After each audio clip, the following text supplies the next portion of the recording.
aquilo que aprendi em livros. Vou te contar 5 coisas que aprendi naquele livro ali. Aprendi muito. Uma delas é que existe um ranking mundial de qualidade. Vem comigo que eu vou te contar.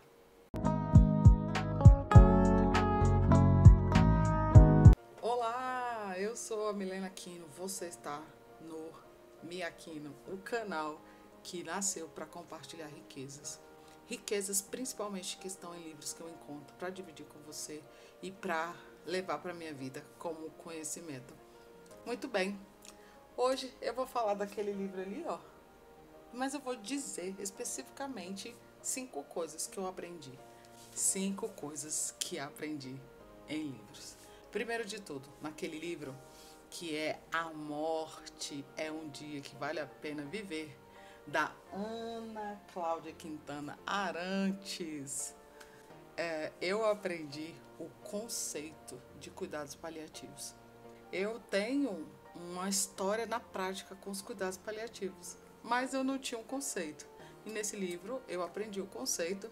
Ela cita o conceito da ONU, se eu não estiver enganada, e ele, para mim, cobriu, né, o manequim, que o manequim seria a história, que o esqueleto que eu já tinha vivido, e veio com esse complemento e cobriu, encaixou direitinho.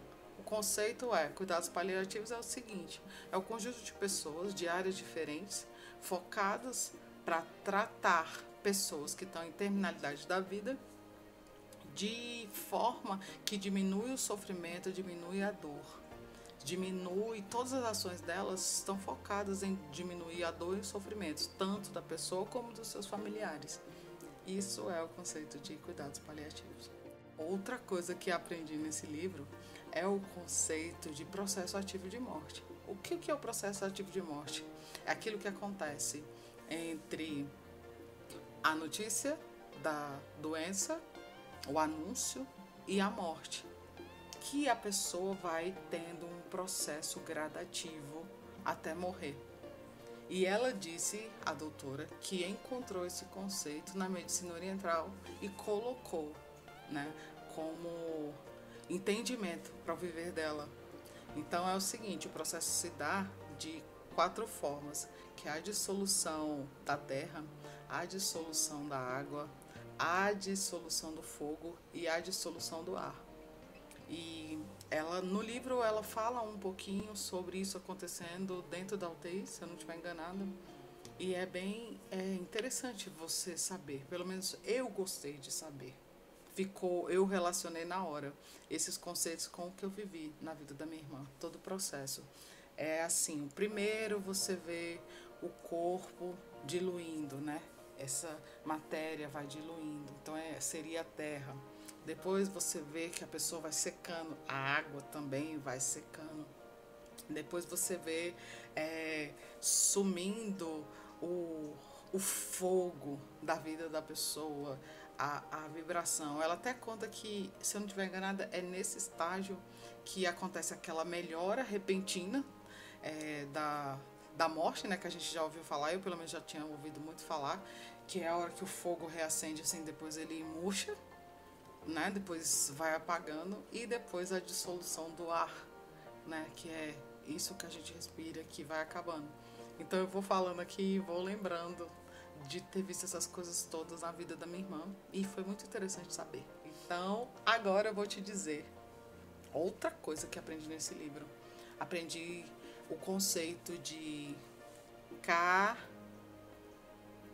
calotanásia. Nossa, nome difícil, né? Vou repetir.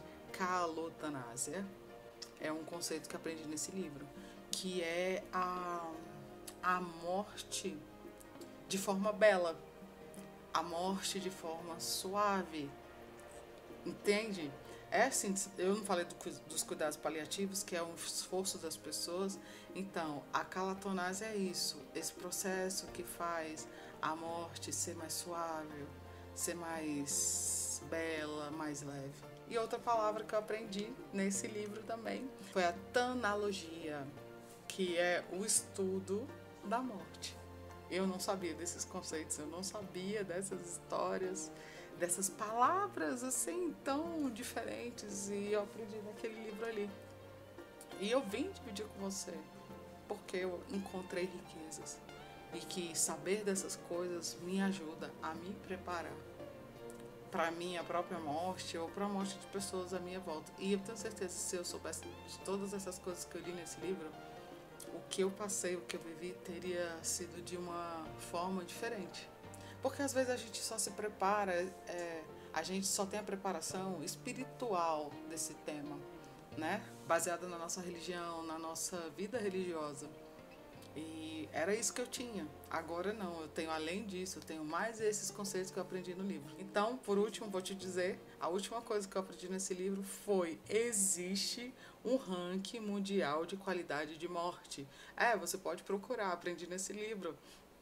E o Brasil tem mudado de posição à medida que o tempo passa, em virtude do aumento dos leitos direcionados para cuidados paliativos nos hospitais brasileiros.